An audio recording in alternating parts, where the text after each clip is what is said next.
परभणी जिल्ह्यातील पाथरी रोड लगत असलेल्या कवडगाव शिवारातील गट क्रमांक 37 मधील संतराम आडणे यांच्या मालकीची जमीन वारसदारांना न विचारताच विक्री केल्याचा आरोप वारसदार असलेले कुटुंबियांनी केला असून या प्रकरणी कडक कारवाई करण्याची मागणी केली आहे। गट क्रमांक 37 मध्ये संतराम आडणे यांच्या मालकीची जमीन आहे। त्यांचे वारसदार असलेल्या अनिता आडणे, गणेश आडणे, योगेश आडणे, मंगल घटमाळ, कमल भास्कर, सुनीता गवते हे सर्व या जमिनीचे वारसदार असून त्यांच्या परस्पर जमीन खरेदी करू नये, अन्यथा कायदेशीर कारवाई करण्यात येईल असे सांगितले आहे। योगेश संतराम आडणे माझ्या वडिलांची ही जमीन आहे। ही जमीन कोडगाव शिवार गट क्रमांक 37 इथं असून माझ्या वडिलांनी परस्परी आमच्या माघारी ही जमीन इकडे विकून टाकली। ही आम्हाला माहीत नाही। ही आम्हाला आमचे आम्ही 4 बहिणी 2 भाऊ आहे। त्याच्यामध्ये माघारी 4 बहिणी 2 भाऊ आम्हाला माहीत नाही। ही जमीन वडिलांनी परस्पर विकली व आता कळल्यानंतर आम्ही सगळ्या बहिणी भाऊ ही जमिनीवर आम्ही इथं येऊन पुढची जमीन विकावू नाही म्हणून हे आम्हाला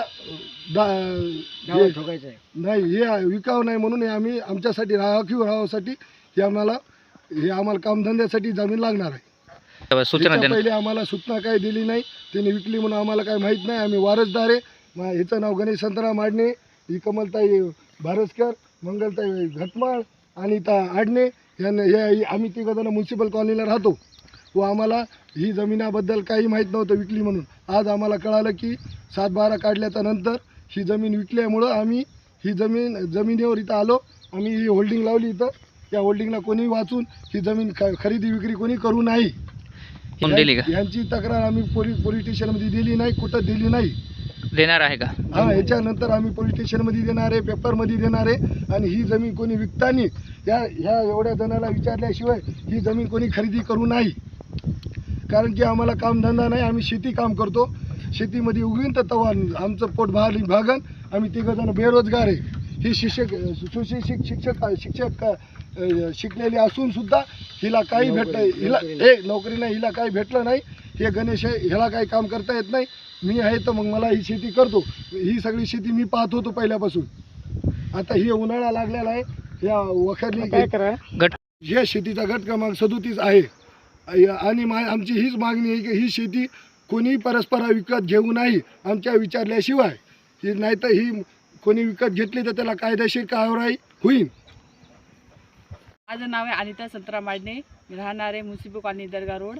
माझ्या वडिलांनी माझ्या माघारी आम्हाला न विचारता शेत वगैरे विकायले, आम्हाला काही देत नाही, आमच्याकडे बघतसुद्धा नाही, आमच्याकडे लक्षसुद्धा देत नाही आणि धमकी देतात आम्हाला मारून टाकण्याची। तुमची मागणी काय आहे? आमची मागणी आम्हाला आमचं शेत द्यावा, आमच्या आईचा हिस्सा देऊन टाकावा। पण तुमच्या वडिलांनी परस्पर जमिनी दुसऱ्याला विकत आहेत, त्यासाठी काय तुम्ही आव्हान करणार आहेत का समोरच्या? ही जमीन विकू नये म्हणून आम्ही त्याच्यावर कारवाई करणारच आहे। कारवाई नाही, ही जमीन कोणी घेऊ नये। ही जमीन कोणी घेऊ नये म्हणून आम्ही त्याच्यावर आम्ही कोणी घेत असलं तर ते आम्हाला आमच्याकडे विचारून आमच्या माघारी कोणी शेत घेऊ नये आणि खरेदी करू नये। आमचा निर्णय घ्यावा। आमचं बोर्ड लावलेले आम्ही त्याचे आमचे नंबर आहे। प्रतिनिधी रियाज कुरेशी, DLP न्यूज, परभणी।